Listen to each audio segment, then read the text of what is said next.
Here's something we have never seen a president of the United States do before: order an investigation of an American citizen.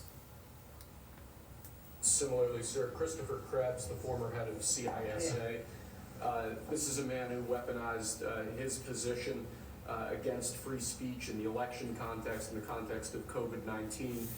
This is it's a similar presidential memorandum to the one you just signed. It addresses his access to government, existing clearances he might have, and further instructs your Department of Justice, other aspects of your government, to investigate some of the malign acts that he participated in while he was still head of CISA. Real quick, nobody's going to question why he couldn't just read that for himself, why all of these executive orders has to be explained to him in whatever detail they want to explain it to him.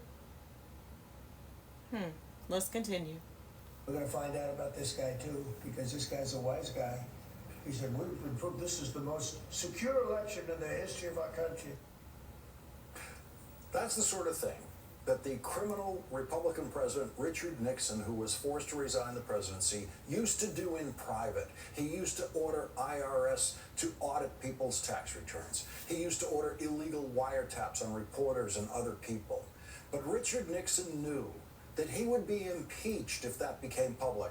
And there's Donald Trump doing it on TV, the kind of thing that the first criminal president of the United States had to hide. And of course, this is Donald Trump. So he didn't just pull in the TV cameras to order an investigation of just one person. Who the hell is Miles Taylor? And he made a living on going on CNN talking about the president. And I think what he did, he wrote a book, Anonymous, said all sorts of lies, bad things. And I think it's like a traitor. It's like spying. We're going to find out whether or not somebody's allowed to do that. I think it's a very important case, and I think he's guilty of treason, if you want to know the truth. So you're going to find out, but you've already condemned him. And isn't this what MAGA accused Biden of doing? Interesting. We'll find out. And I assume we're recommending this to the Department of Justice. Okay, I'll say it one more time for the slow students like Donald Trump. No, he's not guilty of treason. The crime of treason is described in the Constitution and has been applied only during a declaration of war passed by Congress, which is why the last treason conviction in the United States was for treason committed during the last declaration of war, meaning during World War II.